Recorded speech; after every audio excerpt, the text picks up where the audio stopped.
کہ کیا وجہ تھی سیدنا امام حسین کو قربانی دینی پڑی؟ کیا وجہ تھی کہ سیدنا حسن رضی اللہ تعالیٰ عنہ کو زہر دے کر شہید کر دیا گیا؟ کیا بات تھی کہ علی مرتضی رضی اللہ تعالیٰ عنہ نے جام شہادت نوش کیا ہے؟ آخر کیا بات ہو گئی کہ سیدنا عثمان رضی اللہ تعالیٰ عنہ کو شہید کیا گیا؟ کیا بات تھی کہ سیدنا عمر فاروق رضی اللہ تعالیٰ عنہ جام شہادت کا درجہ حاصل کر کے پہنچے ہیں؟ یہ مسلمانوں کی بدقسمتی ہے، تاریخ اسلام کا سیاہ ترین باب ہے یہ۔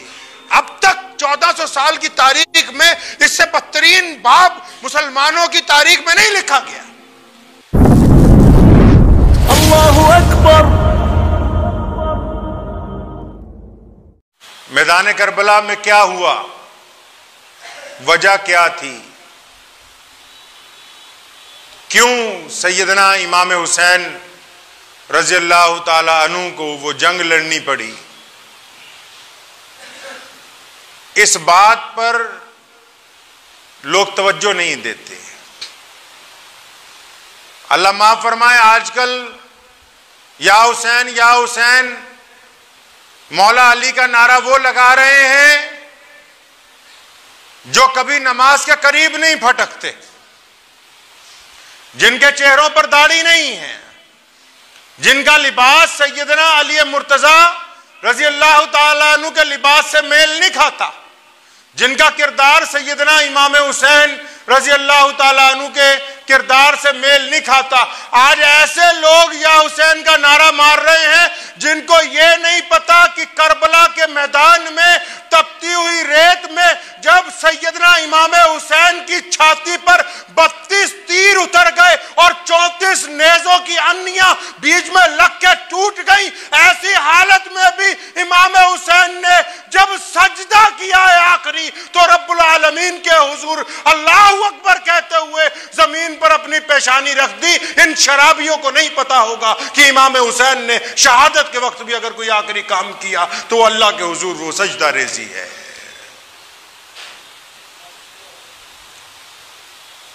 حسین کون تھے رضی اللہ تعالیٰ عنہ؟ علی کس کے مولا ہیں کرم اللہ وجہہ؟ یہ قوال بتائیں گے؟ یہ فاسق اور فاجر بتائیں گے جنہوں نے کبھی 5 وقت مسجد کا منہ نہیں دیکھا؟ پوچھو ان سے جا کے کہ کیا وجہ تھی سیدنا امام حسین کو قربانی دینی پڑی؟ کیا وجہ تھی کہ سیدنا حسن رضی اللہ تعالیٰ عنہ کو زہر دے کر شہید کر دیا گیا؟ کیا بات تھی کہ علی مرتضی رضی اللہ تعالیٰ عنہ نے جام شہادت نوش کیا ہے؟ آخر کیا بات ہو گئی کہ سیدنا عثمان رضی اللہ تعالیٰ عنہ کو شہید کیا گیا؟ کیا بات تھی کہ سیدنا عمر فاروق رضی اللہ تعالیٰ عنہ جام شہادت کا درجہ حاصل کر کے پہنچے ہیں؟ ان کو یہی نہیں پتا، صرف یا حسین کا نعرہ لگانے والوں کان کھول کر سن لو، جس کے حلق سے شراب کے قطرے اترتے ہو وہ دنیا کا بدترین انسان ہو سکتا ہے، میرے علی مولا کا غلام نہیں ہو سکتا ہے۔ وہ یہ جھوٹ بولتے ہیں، یہ جھوٹ بولتے ہیں، ان کو یہ حسین والے نہیں ہیں۔ ایک رضوی ہے یو پی میں، ان کو منتری بنا دیا یوگی جی نے، اس نے اسلام کے خلاف کئی بیان دے دیا، کہتا میں حسینی ہوں۔ ارے حسین رضی اللہ تعالیٰ عنہ تو وہ ہے کہ ایک طرف وقت کے حکمران نے اور اس کے گورنر نے ابن زیاد نے پوری طاقت جھونکی، 72 افراد کے مقابلے میں 22,000 کا لشکر ہے، آگے پیچھے ناکہ بندی کی گئی ہے اور صرف ایک ہی مطالبہ ہے کہ حسین ہمارے ہاتھ پر بیعت کر لو، کہ حسین تم حکومت کی بات کو مان لو، اے حسین کہ تم خلیفہ کو اپنا خلیفہ تسلیم کر لو۔ وہ 72 قبیلوں کا سردار، وہ 72 افراد کا رہنما، جس میں بچے بھی ہیں، عورتیں بھی ہیں، بوڑھے بھی ہیں، اس نے ٹکر لینی گوارا سمجھی، دشمن کے آگے سر جھکانا گوارا نہیں سمجھا۔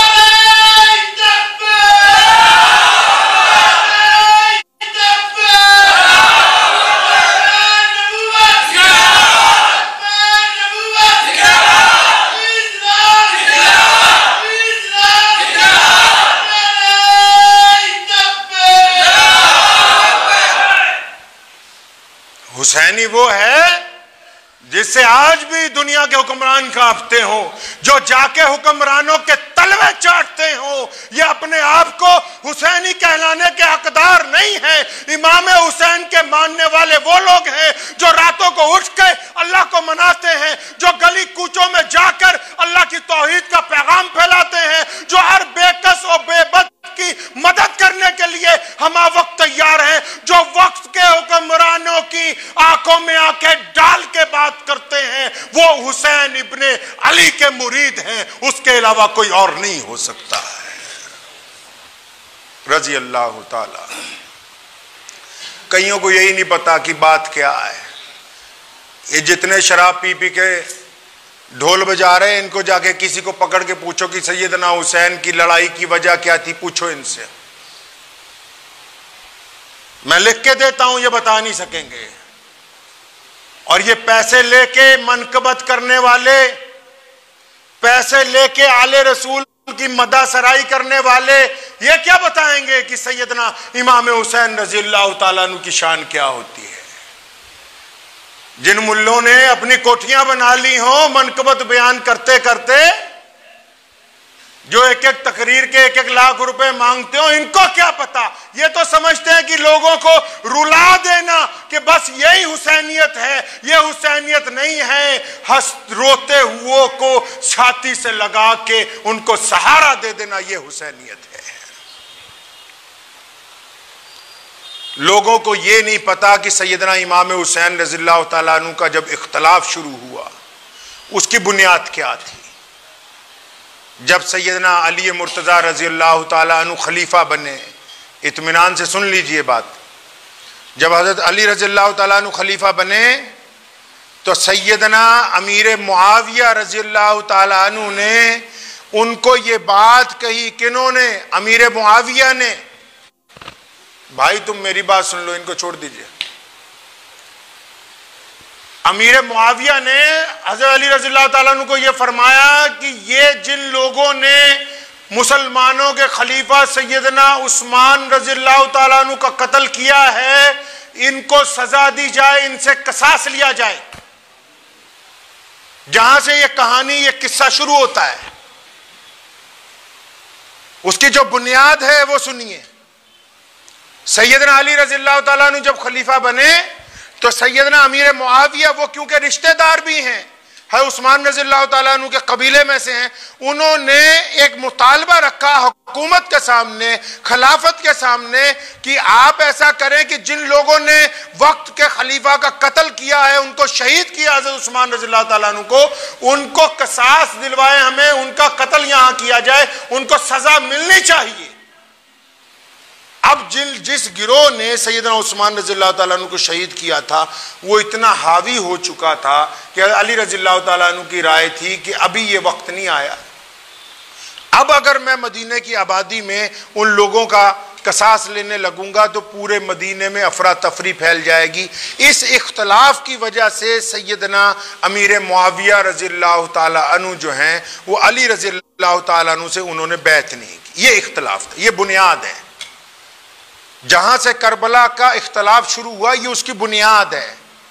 صرف نعرہ لگانے سے کچھ نہیں ہوگا، اس تاریخ کو سمجھنا ہوگا کہ بنیاد آخر وجہ کیا تھی۔ اب جب یہ اختلاف آگے بڑھا، صحابہ اکرام رضی اللہ تعالیٰ عنہ میں جو اختلاف تھا، جب حضور اکرم صلی اللہ علیہ وسلم کی جو اہلیہ ہیں امی عائشہ رضی اللہ تعالیٰ عنہ، امی عائشہ رضی اللہ تعالیٰ عنہ نے سیدنا امیر معاویہ رضی اللہ تعالیٰ عنہ کا ساتھ دیا کہ ہاں ان کا جو مطالبہ ہے بالکل درست ہے، اور جو لوگ نعوذ باللہ سیدنا علی رضی اللہ تعالیٰ عنہ اور امیر معاویہ رضی اللہ تعالیٰ عنہ کا اختلاف بیان کر کے بری بری باتیں کہتے ہیں، ان کو یہ نہیں پتا کہ جس میدان میں علی مرتضیٰ اور سیدنا امیر معاویہ کی افواج آپس میں ٹکرائیں، اس نظریاتی اختلاف کی وجہ سے جنگ ختم ہونے کے بعد دونوں ایک ساتھ جماعت سے نماز پڑھتے تھے، ان کا اختلاف آپس میں نظریاتی تھا، اسلام کے لیے، اللہ کی ذات کے لیے، محمد رسول اللہ کے لیے کوئی اختلاف نہیں تھا۔ اب جب حضرت علی رضی اللہ تعالیٰ عنہ کے ساتھ یہ معاملہ ہوا تو جب علی رضی اللہ تعالیٰ عنہ کی خلافت چلتی رہی تو سیدنا امیر معاویہ سرکار سے خلافت سے یہ مطالبہ کرتے رہے کہ عثمان رضی اللہ تعالیٰ عنہ کے قاتلوں کو قصاص دیا جائے. خیر وہ مطالبہ جب پورا نہیں ہوا، علی رضی اللہ تعالیٰ عنہ خلافت مکمل کرنے کے بعد جب شہادت کے درجے کو پہنچے تو مسلمانوں کا ایک شہزادہ جس کے بارے میں نبی علیہ الصلوۃ والسلام نے فرمایا تھا کہ ایک وقت آئے گا کہ میرا یہ شہزادہ مسلمانوں کے دو گروہوں میں صلح کرا دے گا، تو حضور اکرم صلی اللہ علیہ وسلم کی آل میں سے وہ شہزادے کون ہیں؟ امیر المومنین سیدنا حسن رضی اللہ تعالیٰ عنہ. کون ہے بھائی؟ سیدنا حسن رضی اللہ تعالیٰ عنہ. سیدنا حسن رضی اللہ تعالیٰ عنہ کو علی مرتضیٰ کی شہادت کے بعد خلیفہ بنایا گیا مسلمانوں کا. حضرت حسن رضی اللہ تعالیٰ عنہ کون؟ جو حضرت حسین کے بڑے بھائی ہیں، ان کو مسلمانوں کا خلیفہ بنایا گیا ان کے والد کی شہادت کے بعد. اب جب سیدنا حسن رضی اللہ تعالیٰ عنہ خلیفہ بنے، 6 مہینے خلیفہ رہے، 6 مہینے میں وہ عظیم کارنامہ انجام دیا کہ مسلمانوں کے جو گروہوں میں جو اختلافات تھے ان اختلافات کو سیدنا حسن رضی اللہ عنہ نے ختم فرمایا اور خود خلافت سے استعفیٰ دے کر سیدنا امیر معاویہ رضی اللہ تعالیٰ عنہ کو خلیفہ بنا دیا. اپنی جگہ سیدنا امیر معاویہ رضی اللہ تعالیٰ عنہ کو خلیفہ بنا دیا حضرت حسن رضی اللہ تعالیٰ عنہ. کیوں بنایا؟ تاکہ اب حکومت جو ہے اس گروہ کے ہاتھ میں دے دی جائے، ایک تو جن کا پہلے سے مطالبہ ہے کہ یہ کام ہمارے مطابق ہونے چاہیے، اور مسلمانوں کا آپس کے اندر اختلاف جو ہے وہ ختم ہو جائے. جب سیدنا امیر معاویہ رضی اللہ تعالیٰ عنہ خلیفہ بن گئے، ان کا دور خلافت چلتا رہا، تو جب ان کا انتقال ہوا تو یزید نے خلافت کا اعلان کر دیا کہ اب میں خلیفہ بن گیا ہوں. تمام مسلمانوں نے، صحابہ اکرام نے بھی بیعت کر دی، لیکن چند صحابہ نے اور سیدنا امام حسین رضی اللہ تعالیٰ عنہ نے یزید کی ہاتھ پر بیعت کرنے سے اس لیے انکار کیا بھی تیرے متعلق جو خبریں آ رہی ہیں کہ تو فلاں فلاں گناہ کرتا ہے، جب تک تجھ سے وضاحت نہ طلب کر لی جائے اس وقت تک تمہارے ہاتھ پر بیعت نہیں کی جا سکتی. اب ادھر کوفے کے جو لوگ تھے، کوفے کے لوگوں نے ایک وفد سیدنا امام حسین رضی اللہ تعالیٰ عنہ کے پاس بھیج دیا کہ جناب ہم تو آپ کے ہاتھ پر بیعت کرنے کے لیے تیار ہیں، ہم تو بالکل تیار ہیں آپ کے ہاتھ پر بیعت کرنے کے لیے، ہم بھی چاہتے ہیں کہ یزید کو تخت سے اتار دیا جائے، خلافت جو ہے وہ آپ کو دے دی جائے. مسلمین عقیل کو سیدنا امام حسین رضی اللہ تعالیٰ عنہ نے آگے بھیجا. یہ میں آپ کو مختصر کر کے قصہ سنا رہا ہوں. اب جب وہ کوفے کے لوگ جو کل تک حضرت امام حسین رضی اللہ تعالیٰ عنہ کے ساتھ تھے، جب ان کے پہنچنے کا وقت آیا، پیسے لے کے بڑے بڑے لوگ جو ہیں ایمان بیچ دیتے ہیں. اکثریت نے اپنا ایمان ہی بیچ دیا ابن زیاد کے ہاتھ پہ. اب یہ اگر جنگ کے ارادے سے آتے سیدنا حسین رضی اللہ تعالیٰ عنہ، سنیے اطمینان سے بات، اگر جنگ کے ارادے سے آتے تو ساتھ میں لاہو لشکر ہوتا. وہ حسین ہیں، وہ محمد الرسول اللہ کے نواسے ہیں، کوئی عام شخصیت نہیں ہے. آج کل کے جو مقرر ہیں، آج کل کے جو گویے ہیں، وہ اس طرح حضرت حسین رضی اللہ تعالیٰ عنہ کا قصہ بیان کرتے ہیں، نعوذ باللہ، ایسے رو رو کے جیسے کسی مظلوم کی بات کرتے ہو. وہ نہیں جانتے کہ حسین ابن علی نے تیر کھانے کے باوجود آخری دم تک دشمن کے دانت کھٹے کیے، اس نے پانی کے لیے کسی کے آگے ہاتھ نہیں پھیلایا. یہ بار بار شور مچاتے ہو کہ جی پیاسے تھے، یہ تھا وہ تھا. ارے مظلوم بنا کے پیش نہ کرو، بتاؤ کہ وہ حسین ابن علی ہے، شیر خدا کا بیٹا ہے، محمد الرسول اللہ کا نواس ہے. اس سے زیادہ بہادر روئے زمین پر کربلا کے میدان میں کسی نے نہیں دیکھا، جس نے اپنے چھوٹے چھوٹے بچوں کی شہادتوں کے وقت علی اصغر کا خون اپنے دونوں ہاتھوں میں لے کر، علی اصغر کا خون اپنے دونوں ہاتھوں میں لے کر اللہ کی جانب آسمان کی طرف آنکھ اٹھا کر دعا کی کہ الہ العالمین تو اس کو قبول فرما لے، اب تو بتا تو مجھ سے راضی ہے یا نہیں ہے.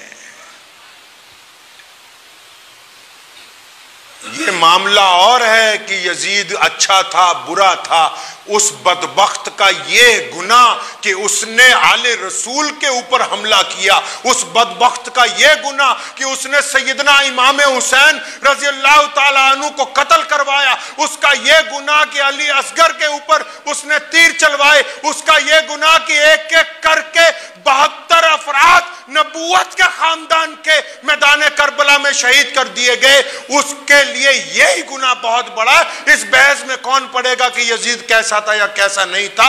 اس کی بدبختی کے لیے سب سے بڑا بدترین اس کا گناہ یہی ہے کہ اس نے آل رسول کے اوپر حملہ کیا ہے صلی اللہ علیہ وسلم۔ اے امام حسین رضی اللہ تعالیٰ عنہ کو پتا تھا کہ ایک وقت ایسا آئے گا، اور پیارے نبی علیہ الصلوۃ والسلام کو معلوم تھا۔ اے عباس رضی اللہ تعالیٰ عنہ کی اہلیہ حضور صلی اللہ علیہ وسلم کی چچی ایک دن آئیں آپ صلی اللہ علیہ وسلم کے پاس، فرمایا یا رسول اللہ آج بڑا خطرناک خواب دیکھا۔ فرمایا کیا دیکھا؟ فرمانے لگی کہ میں خواب میں دیکھتی ہوں کہ آپ کے جسم کا ایک گوشت کا ٹکڑا کٹ کے گرتا ہے، میری جھولی میں پڑ جاتا ہے۔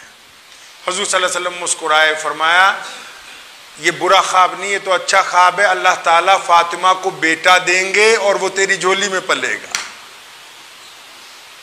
اور جب حضرت حسین رضی اللہ تعالیٰ عنہ پیدا ہوئے، حضور صلی اللہ علیہ وسلم نے باقاعدہ صحیح بخاری کی حدیث ہے اس کا مفہوم ہے، ایک دن فرمایا کہ مجھے جبرائیل نے وہ لال سرخ مٹی بھی دکھائی، میری امت کے اندر ایک گروہ ایسا ہوگا جو میرے شہزادے کو قتل کر دے گا۔ سیدنا امام حسین رضی اللہ تعالیٰ عنہ کو پتا تھا کہ ایسے حالات آ سکتے ہیں، لیکن انہوں نے پانی کے لیے کسی کے آگے ہاتھ نہیں پھیلایا۔ کربلا کا قصہ بیان کرنے والے یہ کیوں نہیں بتاتے کہ کربلا کے میدان میں ہی دریائے فرات کے کنارے دشمن کے دانتوں کو توڑتے ہوئے، دشمن کی صفوں کو چیرتے ہوئے حسین ابن علی فرات کے دریا کی لہروں میں پہنچے، اور وہاں کھڑے ہو کر بھی انہوں نے ثابت کیا کہ دیکھو یہ مت سمجھنا کہ پانی میری دسترس سے دور ہے، لیکن میں یہ پینا نہیں چاہتا، میں پہلے دشمن کے ساتھ فیصلہ کن اب جنگ کرنا چاہتا ہوں۔ تو میدان جنگ میں سیدنا حسین ابن علی رضی اللہ تعالیٰ عنہ نے جو پیغام امت کو دینا تھا، وہ پیغام یہ نہیں تھا کہ کل کو ماتم منائے جائیں، پیغام یہ نہیں تھا کہ نمازیں چھوڑ دی جائیں، پیغام یہ نہیں تھا کہ قرآن کی تلاوت ختم کر دی جائے، پیغام یہ تھا کہ مسلمانوں اگر وقت کے حکمران قرآن پاک کے خلاف کوئی بات تم سے تسلیم کروانا چاہیں، اگر وقت کے حکمران نعوذ باللہ شریعت کے اندر کوئی تبدیلی کرنا چاہیں، گرچہ وہ مسلمان کیوں نہ ہوں، چاہے وہ اپنے آپ کو خلیفہ کیوں نہ کہتے ہوں، چاہے ان کے پاس افواج کیوں نہ ہو، چاہے وہ تم سے زیادہ طاقتور کیوں نہ ہو، لیکن یاد رکھو سیدنا حسین نے کہا کہ یہ میری قوم اس وقت تک ڈٹے رہو جب تک تمہاری نسوں میں خون چل رہا ہے، کیونکہ قیامت آ سکتی ہے، محمد رسول اللہ کا دین تبدیل نہیں کیا جا سکتا۔ تو یہ ہے سیدنا امام حسین رضی اللہ تعالیٰ عنہ کی اصل قربانی کی بات کہ انہوں نے یزید کا مطالبہ نہیں مانا۔ ابن زیاد نے بڑا ظالمانہ کام کیا، امام حسین نے فرما دیا تھا کہ اچھا میں نہیں چاہتا کہ ہمیں یہ خلافت کے اختلاف میں پڑے، واپس جانا چاہتے ہیں۔ اس نے لیکن 22,000 افواج، بعض مورخین نے 82,000 لکھی، ناکہ بندی کرنے کے بعد اس بات پر مجبور کرنا چاہا، اس بات پر پابند کرنا چاہا کہ آپ یزید کے لیے ابن زیاد کے ہاتھ پر بیعت کر لیں۔ تو سیدنا امام حسین نے اصل میں درس دینا تھا ہم مسلمانوں کو، ہمیں دکھانا تھا کہ دیکھو آج کل کے جو منافق ہوں گے نا، وہ داڑیاں رکھ کے سرکاری مولوی بن کے حکومتوں کے تلوے جب چاٹیں گے، ان کو حسینی مت سمجھ لینا، حسینی وہی ہوگا جو میری طرح ٹکر لے کر کہے کہ نہیں اشہد ان لا الہ الا اللہ وحدہ لا شریک لہ واشہد ان محمدًا عبدہ ورسولہ۔ یہ قیامت تک کے لیے سیدنا امام حسین رضی اللہ تعالیٰ عنہ نے پیغام دیا ہے کہ بندہ اپنے عقیدے کے اوپر قائم رہے. جو لوگ دولت کی وجہ سے، حکومت کے خوف کی وجہ سے، اقتدار کی وجہ سے، بڑے بڑے عہدوں کی وجہ سے اپنا عقیدہ بدل دیتے ہیں، وہ سب کچھ ہو سکتے ہیں، محمد الرسول اللہ کے ماننے والے مسلمان نہیں ہو سکتے. یہ میں نہیں کہتا، یہ ہمارے امام کہتے ہیں، یہ مسلمانوں کے شہزادے کہتے ہیں، یہ محمد الرسول اللہ کی آنکھوں کی ٹھنڈک کہتی ہے، یہ سیدنا علی مرتضیٰ کے دل کی دھڑکنیں کہتی ہیں، یہ فاطمۃ الزہرا کے جگر گوشے کہتے ہیں، وہ سیدنا امام حسین ہیں. انہوں نے دو ٹوک کہا کہ کچھ بھی ہو جائے غلط بات مانی جائے گی نہیں. بعض لوگ کہتے ہیں کہ اہل بیت کی بیٹیوں کے ساتھ، عورتوں کے ساتھ بے حرمتی ہوئی، غلط واقعات، جھوٹے واقعات اپنے پاس سے بنا بنا کے. اگر کسی بہت بڑی خاتون کے ساتھ کوئی چھوٹا حادثہ پیش آ جائے یا کوئی بے عزتی ہو جائے تو جتنے جاننے والے ہوتے ہیں وہ ان کو پوچھو کہ کوئی معاملہ ہوا، وہ کہیں گے نہیں جی بالکل نہیں ہوا، کیونکہ اس کی عزت مقصود ہوتی ہے. اور یہاں تو اہل بیت ہیں، حضور صلی اللہ علیہ وسلم کے گھر کی بیٹیاں ہیں، آپ صلی اللہ علیہ وسلم کے گھر کی خواتین ہیں، اہل بیت کی خواتین ہیں. دشمن بھی سامنے، یہ مسلمانوں کی بدقسمتی ہے، تاریخ اسلام کا سیاہ ترین باب ہے. یہ اب تک 1400 سال کی تاریخ میں اس سے بدترین باب مسلمانوں کی تاریخ میں نہیں لکھا گیا کہ سیدنا امام حسین رضی اللہ تعالی عنہ کو اپنی بات منوانے کے لیے وقت کے خلیفہ نے، وہ سامنے جو فوجی تھے وہ بھی مسلمان تھے. اور آپ اس بات کو بالکل اپنے دل کے اندر رکھیے کہ ان کے نزدیک پیارے نبی علیہ السلام کی اہل بیت کی زیارت جو تھی، بیٹھو ادھر آ جاؤ، اس کی بے حرمتی نہیں ہو سکتی تھی. تو وقت بھی ہو گیا ہے، لیکن آج کا پیغام اطمینان سے سنیے. سیدنا امام حسین رضی اللہ تعالیٰ عنہ نے جو شہادت دی ہے، وہ شہادت اس لیے نہیں دی گئی کہ ہم آج روتے پھریں، وہ شہادت اس لیے دی گئی کہ ہم اس بات کو پابند بنا لیں کہ جو ہمارا عقیدہ ہے، جو ہمارا عقیدہ پیارے نبی حضرت محمد رسول اللہ صلی اللہ علیہ وسلم نے ہم کو دیا ہے، وہ دنیا کی کوئی طاقت اگر چاہے کہ ہم اپنا عقیدہ بدل دیں تو حسین نے کہا رضی اللہ تعالیٰ عنہ نے کہ بندہ شہادت کا جام پی سکتا ہے، اپنا عقیدہ نہیں بدل سکتا. یاد رکھیں اس بات کو کہ حسینی کون ہے بھائی؟ حسینی وہ ہے جو اپنے عقیدے پر کاربند ہے، جو حکمرانوں کو دیکھ کر، جو کرسیوں کو دیکھ کر، جو اقتدار کو دیکھ کر، یا پیسے کی لالچ میں، دولت کی لالچ میں، حسن کی لالچ میں جو بندہ اپنا ایمان بیچ دے، وہ دنیا داروں میں سب کچھ بن سکتا ہے، پیارے نبی حضرت محمد الرسول اللہ صلی اللہ علیہ وسلم کا امتی نہیں بن سکتا. حضور اکرم صلی اللہ علیہ وسلم نے جو پیغام دیا، سیدنا امام حسین رضی اللہ تعالیٰ عنہ نے اس کی تکمیل کی ہے. سیدنا امام حسین نے اپنی شہادت دے کے اس پہ مہر لگا دی کہ اب قیامت آ سکتی ہے، کوئی خلافت آ جائے یا کوئی سرکار آ جائے، وہ اللہ اور اس کے قرآن کو تبدیل نہیں کر سکتی. کہ محرم کا پیغام یہ ہے کہ حق کا ساتھ دیجئے، انصاف کا ساتھ دیجئے، مظلوموں کا ساتھ دیجئے، ضرورت مندوں کا ساتھ دیجئے. صرف دوسرے کی طاقت کو دیکھ کر، دوسرے کی شہرت کو دیکھ کر یہ نہ طے کر لیا جائے کہ یہ عزت والا ہے. عزت تو اللہ دینے والا ہے، وہی ذلت دینے والا ہے. دنیا والے کسی کو عزت اور ذلت نہیں دے سکتے ہیں. سیدہ زینب نے یہ بات یزید کو کہی تھی اس وقت، اور ڈانٹ کے کہی تھی. اس نے کہا دیکھو میں آج عزت والا بن گیا. فرمایا خبردار، اپنی زبان کو لگام دے. اللہ تبارک و تعالیٰ جسے چاہے عزت دے دے، جسے چاہے ذلیل کر دے. وہاں ایک نبینا صحابی بیٹھے تھے، فرمایا مجھے ایسے لگا جیسے علی مرتضیٰ آ گئے ہوں بولنے کے لیے رضی اللہ تعالیٰ. تو کسی نے کہا کہ علی تو نہیں آئے، ان کی بیٹی ہے. تو فرمایا وہی جاہو جلال ہے. اللہ تبارک و تعالیٰ نے جو ان کی بلندیاں لکھی وہ کسی اور کی قسمت میں آنے والی نہیں ہے. اس لیے میری آپ سے گزارش ہے، 10 محرم کا دن آئے گا، سیدنا امام حسین کو یاد کریں گے تو سیدنا امام حسین پر درود و سلام بھیجیے، رسول اللہ صلی اللہ علیہ وسلم پر درود و سلام بھیجیے، اور ان لوگوں کی مدد کیجیے جو غریب ہیں، جو مستحق ہیں، اور ان لوگوں کو روکیے جو ظلم کرتے ہیں۔ اور صرف دیگیں بانٹنے سے کچھ نہیں ہوگا، دیگیں بانٹنے والے ساتھ نہیں چلتے، جو حسینی ہیں شراب اس کے حلق سے اتر نہیں سکتی، نعوذ باللہ۔ اور جو حسینی ہے وہ مسجد میں 5 وقتہ سجدہ کرتا ہے، اس کے چہرے پر رسول اللہ کی سنت ہوتی ہے۔ اس لیے یاد رکھیں، اگر حسینی بننا ہے تو سیدنا امام حسین کے طریقے پر چلنا ہوگا۔ کریں گے کوشش انشاءاللہ؟ کوشش کیجئے کہ اللہ تعالیٰ محرم کے ان دنوں میں ہم سب کو سیدنا امام حسین رضی اللہ تعالیٰ عنہ کے طریقے پر چلنے کی توفیق عطا فرمائے۔ وآخر دعوانا الحمدللہ رب العالمین۔ مجھے امید ہے کہ آپ کو یہ ویڈیو پسند آئی ہوگی۔ اگر پسند آئی ہو تو یہ آپ اپنے دوستوں کے ساتھ شیئر کریں اور اس چینل کو سبسکرائب ضرور کریں۔